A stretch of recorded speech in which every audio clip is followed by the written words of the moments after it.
Okay, तो सबसे पहले है कलकत्ता मदरसा।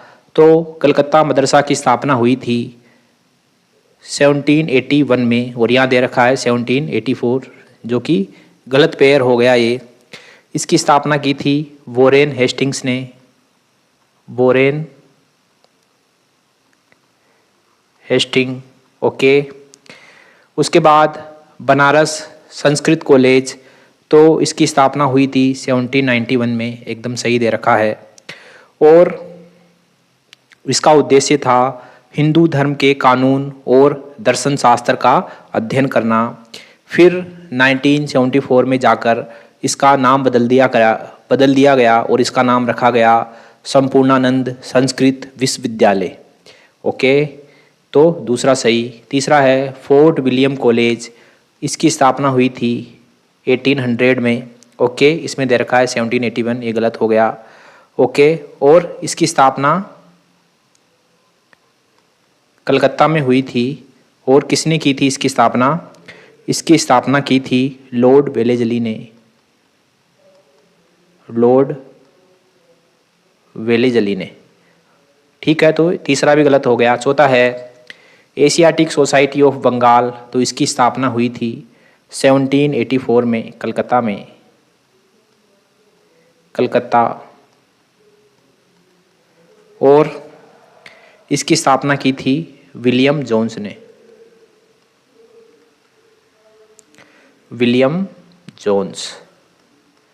ओके साथियों, तो चौथा भी गलत हो गया, इसमें केवल दूसरा सही है, इसलिए हमारा बी ऑप्शन राइट है। क्वेश्चन नंबर 2 है निम्नलिखित में से किस क्षेत्र का भारतीय संघ में विलय ऑपरेशन पोलो नामक एक ऑपरेशन कोड के माध्यम से संभव हुआ?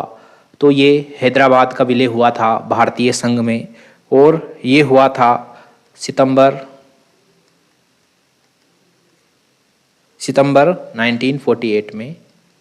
ओके, सितंबर 1948 में हैदराबाद का भारतीय संघ में विलय किया गया था। और वह कौन सा ऑपरेशन था जिसके माध्यम से इसका विलय हुआ था? तो वह ऑपरेशन था ऑपरेशन पोलो। क्वेश्चन नंबर 3 है निम्नलिखित में से कौन से युग्म सही सुमेलित हैं?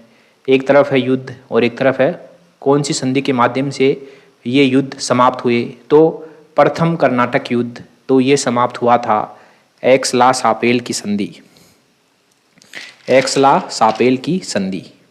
तो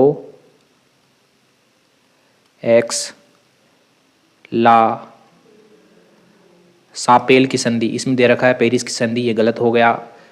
तृतीय कर्नाटक युद्ध, तो तृतीय कर्नाटक युद्ध समाप्त हुआ था पेरिस की संधि के माध्यम से, पेरिस की संधि, यानी कि इन दोनों को इंटरचेंज कर देंगे तो ये सही हो जाएंगे, लेकिन ये इंटरचेंज करके लिखे हुए हैं इसलिए गलत है।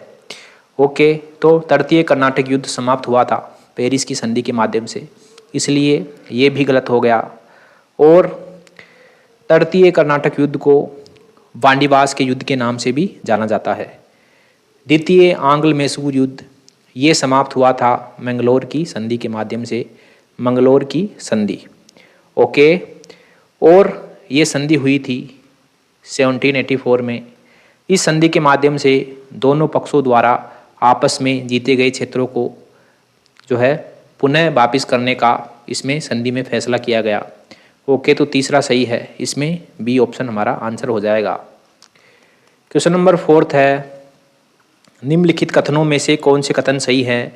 पहला है भारत में यूरोपीय कंपनियों के आगमन के पीछे मसाला व्यापार पर वर्चस्व स्थापित करना मुख्य कारक था, एकदम सही स्टेटमेंट है। दूसरा है वास्को डी गामा स्पेन का नाविक था, जो कि गलत है, ये पुर्तगाल का नाविक था, पुर्तगाल। तो दूसरा गलत, पहला सही, तो इसमें ए ऑप्शन हमारा आंसर हो जाएगा। क्वेश्चन नंबर 5 है निम्नलिखित में से कौन से कथन सही हैं? पहला है रॉबर्ट क्लाइव ने बंगाल में द्वैत शासन प्रणाली की शुरुआत की, एकदम सही है। और दूसरा है सिराजुद्दौला एक कठपुतली शासक था जिसे ब्रिटिश ईस्ट इंडिया कंपनी ने बंगाल की गद्दी पर बैठाया था, ये गलत है। सिराजुद्दौला को धोखे से पलासी के युद्ध में हराया गया था और उसके बाद बंगाल की गद्दी पर एक कठपुतली शासक को बैठाया गया था जिसका नाम था मीर जाफर। तो दूसरा गलत, पहला सही, तो इसमें ए ऑप्शन आंसर हो जाएगा। क्वेश्चन नंबर 6 है, निम्नलिखित कथनों पर विचार कीजिए। पहला है रज्मनामा रामायण का फारसी अनुवाद है। गलत है, रज्मनामा महाभारत का फारसी में अनुवाद है और इसकी रचना की थी अब्दुल कादिर बदायूनी ने। ओके, तो ये गलत हो गया। दूसरा है हमजानामा अरबी भाषा का महाकाव्य है। एकदम सही, तो इसमें बी ऑप्शन हमारा आंसर हो जाएगा। क्वेश्चन नंबर 7 है, इबादत खाना के संदर्भ में निम्नलिखित कथनों पर विचार कीजिए। पहला स्टेटमेंट है ये धार्मिक विषयों पर विचार विमर्श का एक मंच था। एकदम सही है। दूसरा है इसे 1575 ईस्वी में दिल्ली के लाल किला में स्थापित किया गया था, जो कि गलत है। इसकी स्थापना 1575 ईस्वी में आगरा में फतेहपुर सीकरी में की गई थी। फतेहपुर सीकरी, और ये किसने की थी? ये अकबर ने की थी। क्वेश्चन नंबर ये स्टेटमेंट 3 है, इसमें मुस्लिम के अलावा हिंदू और जैन विद्वानों को शामिल किया गया। एकदम सही है। और फोर्थ है, इस धार्मिक सभा के कारण अकबर में धार्मिक सहिष्णुता का विकास हुआ। ये भी सही है। तो इसमें 1, 3, 4 सही है। इसमें बी ऑप्शन हमारा आंसर हो जाएगा। क्वेश्चन नंबर 8 है, निम्नलिखित कथनों पर विचार कीजिए। पहला है तुजुक ए जहांगीरी नूरजहां की रचना है। एकदम गलत। तुजुक ए जहांगीरी जहांगीर की ऑटोबायोग्राफी है, तो पहला गलत हो गया। दूसरा है जहांगीर के शासनकाल में मेवाड़ ने अंततः मुगलों की अधीनता स्वीकार की। एकदम सही बात है। और उस समय मेवाड़ के शासक थे अमर सिंह प्रथम, और ये अधीनता स्वीकार की थी 1615 में 1615 में। और जो ये तुजुक ए जहांगीरी है ये फारसी भाषा में लिखी हुई है, इसलिए दूसरा सही पहला गलत। बी ऑप्शन इसका आंसर हो जाएगा। क्वेश्चन नंबर 9 है, मोहनजोदड़ो से प्राप्त सबसे विशालतम संरचना निम्नलिखित में से कौन सी है? तो यह है विशाल अन्नागार। क्वेश्चन नंबर 10 है, यूनानी विवरण में उद्धृत हेराक्लीज का संबंध निम्नलिखित में से किससे है?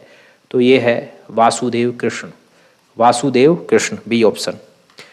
ओके साथियों, तो इसी के साथ MCQ सीरीज का लेक्चर नंबर 138 समाप्त होता है। मिलते हैं अगले लेक्चर में, तब तक के लिए थैंक यू वेरी मच।